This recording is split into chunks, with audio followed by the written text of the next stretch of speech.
Yalana, c'est Philippe de Pacific Venturi.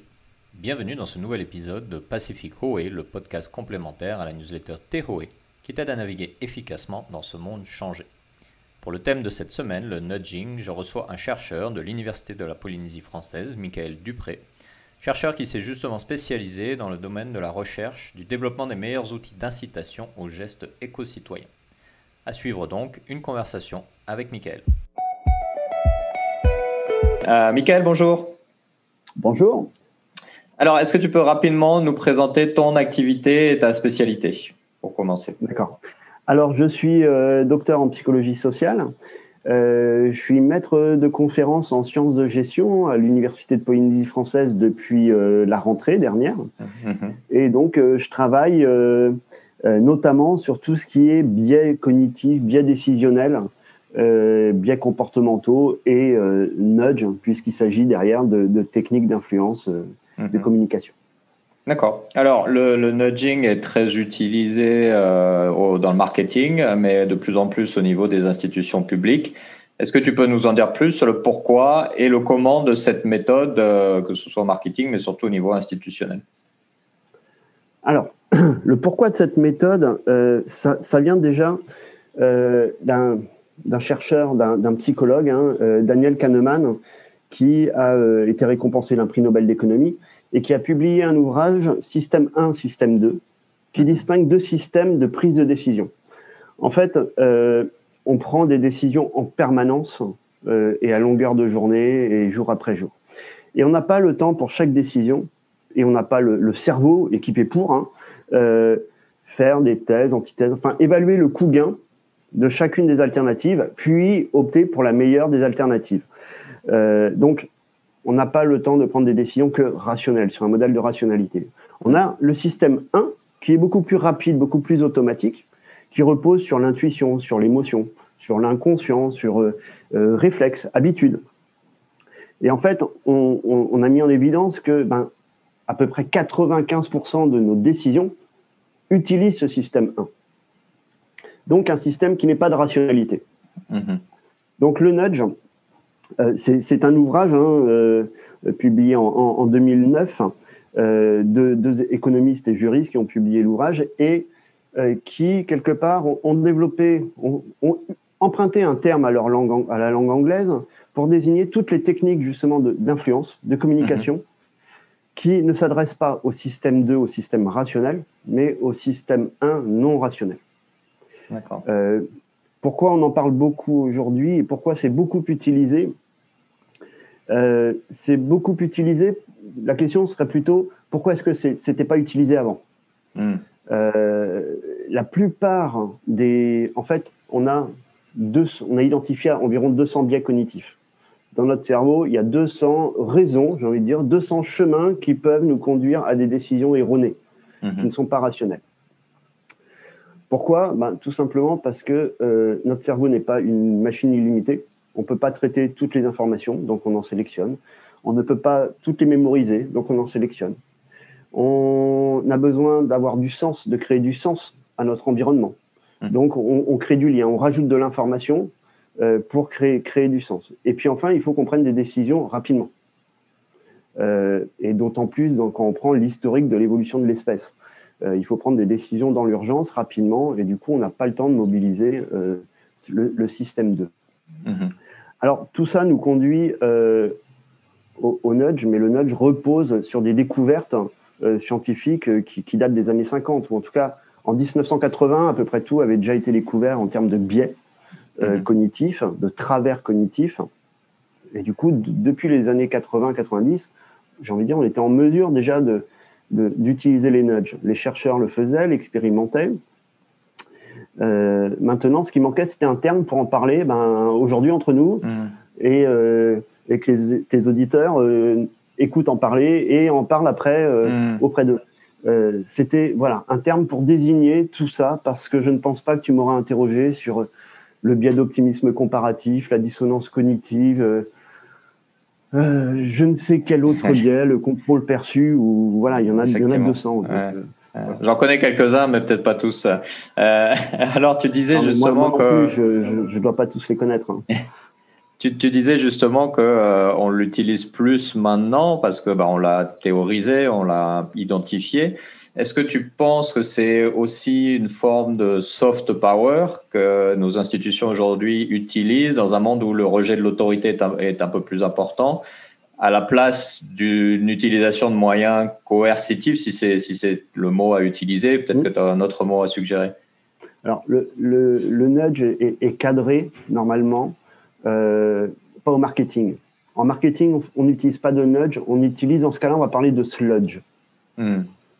Le nudge, lui, est réservé aux comportements prosociaux, c'est-à-dire les comportements qui sont bénéfiques au niveau sociétal, qu'on estime, bénéfiques au niveau sociétal.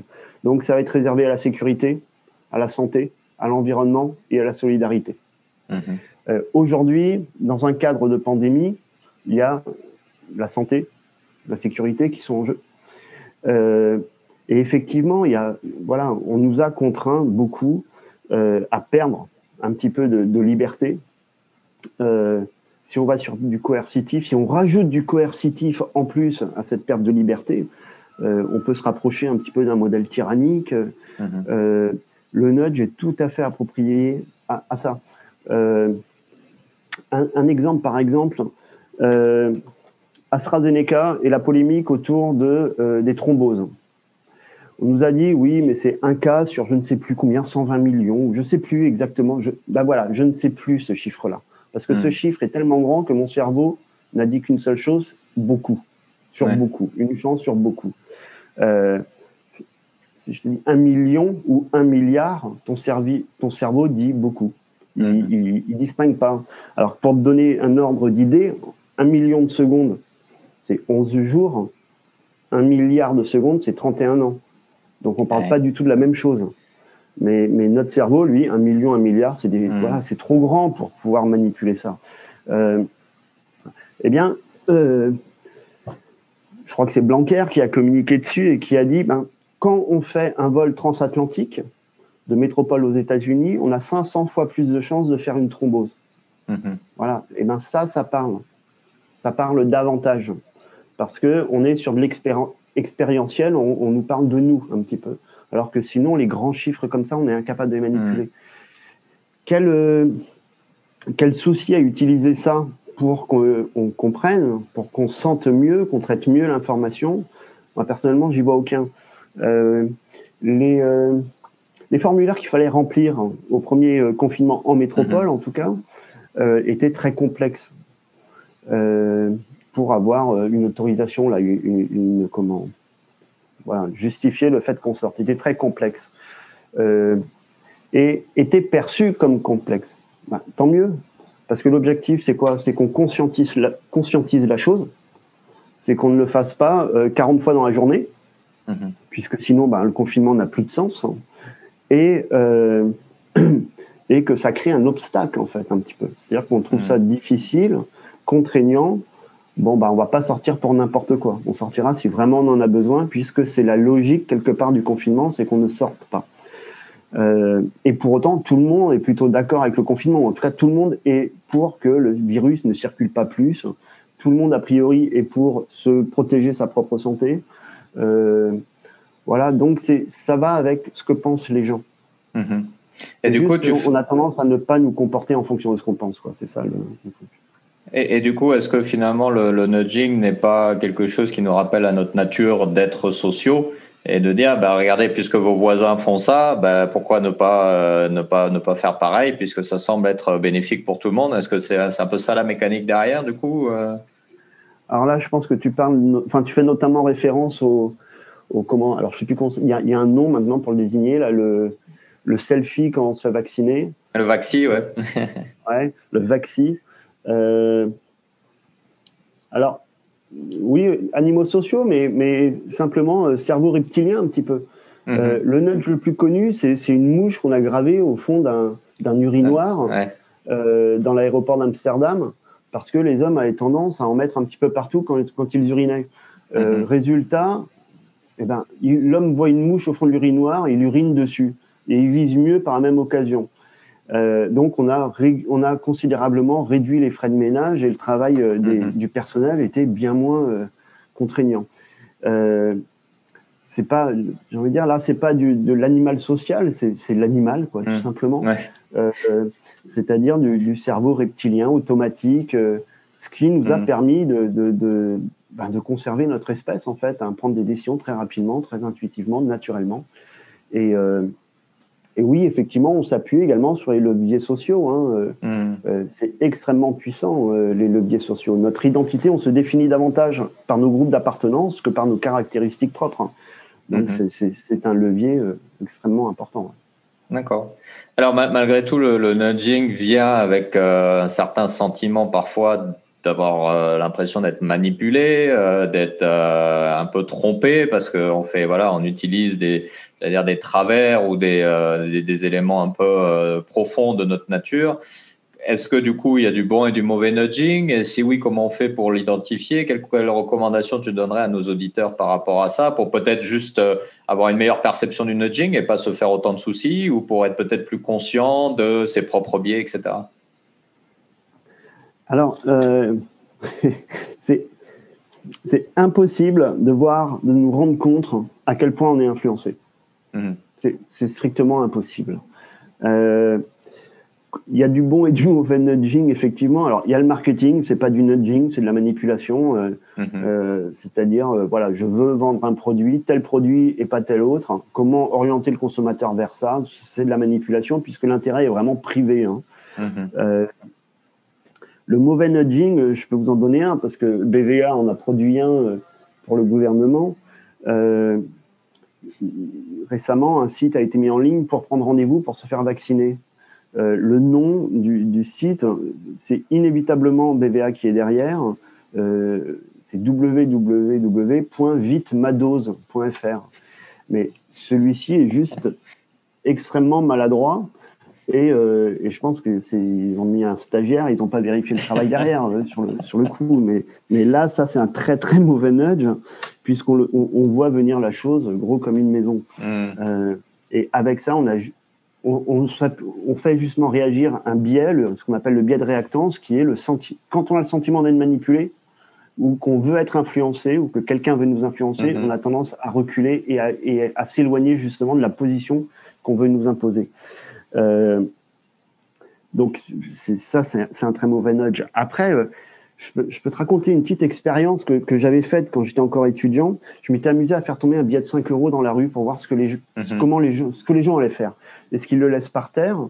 Est-ce qu'ils le ramassent et me le rendent, me rattrapent et me le rendent? Ou est-ce qu'ils le ramassent et le mettent dans leur poche? Et en fait, je voulais voir s'il y avait une influence sociale. Donc, si c'était un homme ou une femme seul, à peu près 60% des gens me rendaient le billet, le ramassaient et venaient me le rendre. 40% le ramassaient et le mettaient dans sa poche. Personne ne le laisse par terre, hein, ça laisse indifférent personne. Et où c'est extrêmement intéressant, c'est si c'est un groupe d'hommes, je n'ai jamais revu le billet. C'est-à-dire que dans 100% des cas, il y avait un des hommes du groupe qui ramassait le billet et qui le mettait dans sa poche. Et si c'est un couple, et là encore 100% des cas, ils me l'ont rendu, et c'est toujours l'homme qui est venu me le rendre. Donc, en gros, si l'homme est avec sa compagne, il me rend le billet. Si l'homme est avec ses copains, ses potes, il garde le billet. C'est ça le résultat de l'expérience. Et quand je demande, systématiquement, quand on me rendait le billet, je demandais merci, mais c'est sympa parce que tu aurais pu le garder. Et la personne, non, je ne suis pas comme ça. Et en fait, elle dit, ce sont ses valeurs personnelles. D'accord ? C'est ça qui motive sa générosité, son altruisme. Alors qu'en fait, c'est juste la personne avec qui elle est. Et du coup, le contexte social qui décide, qui l'influence, qui influence son comportement.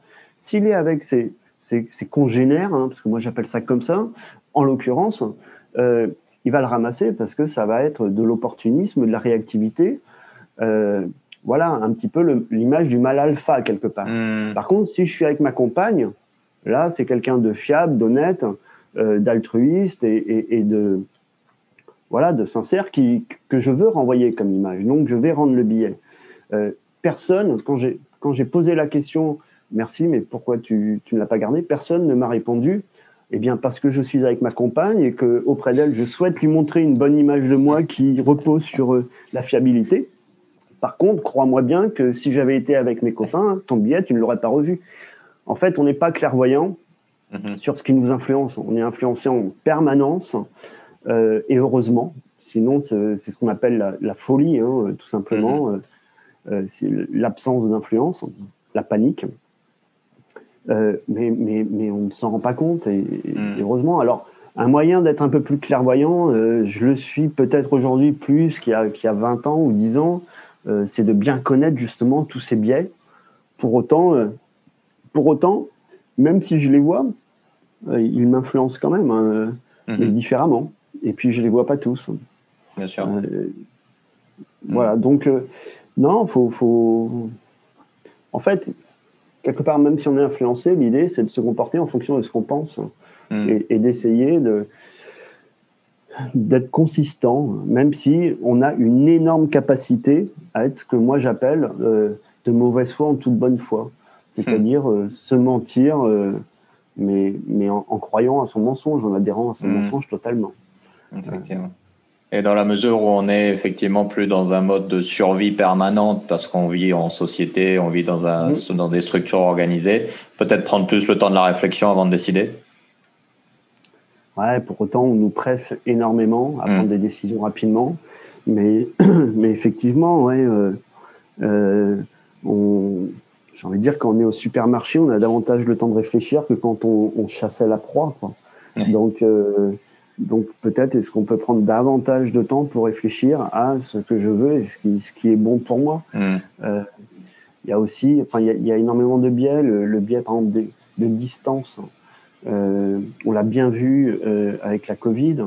Quand c'était en Chine, c'était un problème chinois. Quand c'était en Italie, oui, alors ce qu'on nous disait en métropole, c'était que oui, mais en Italie, la moyenne d'âge est plus importante qu'en métropole. Et le système de santé italien n'est quand même pas au niveau du système de santé français. En fait, quand c'est loin, c'est pas important. Et par exemple, au niveau de l'alimentation, de la malbouffe, on voit le gain qui est tout de suite, le bénéfice tout de suite du plaisir procuré par le sucre ou les acides gras saturés qui envoient directement au cerveau du plaisir, de la dopamine. Ou alors le long terme, la distance, qui est le diabète, la bonne santé, voilà. Et naturellement, on est conduit vers le court terme. Le long terme, il y a cette distance. Donc là, par exemple, il faut être conscient de ça et se faire un petit peu violence, quoi. Se dire, oui, mais c'est un investissement, il faut voir le long terme. Je contrarie ma nature humaine et je ne pense pas du court terme. Parce que le court terme marchait très très bien tant qu'il n'y avait pas autant de sucre et d'acides gras saturés qui étaient aussi accessibles. Maintenant, il faut... Voilà, le problème, c'est qu'on a évolué beaucoup plus vite que notre cerveau, quoi. L'évolution de l'espèce est quand même très très très lente. Et l'évolution de l'environnement dans lequel on est, quoi, lui a évolué extrêmement vite, brutalement. Ok, ça marche. Michael, merci beaucoup pour tes lumières sur ce thème fascinant. De rien, avec plaisir. À bientôt. Merci. Nana. Dans un monde qui change vite et qui appelle de notre part des changements importants, il semble de plus en plus nécessaire d'encourager efficacement les évolutions individuelles. Faisons vite, ça chauffe, nous dit le slogan. Dans ce cadre, le nudging ne devient-il pas un outil pertinent pour encourager ces évolutions ? La question de la transparence, voire même de l'efficacité, comme nous en parlons dans la newsletter du jour, reste toutefois posée, mais d'une façon plus neutre que la recherche simple d'une manipulation. Pour poursuivre tes réflexions, Pacific Hoé t'offre aujourd'hui un épisode bonus que je t'invite à découvrir dès maintenant sur notre site web pacificventuri.com/podcast-fr. Et si le thème t'interpelle, n'hésite pas à partager cet épisode ou la newsletter Hoé du jour avec ton entourage pour susciter débats et conversations. À la semaine prochaine pour un nouvel épisode, un nouveau thème. Nana!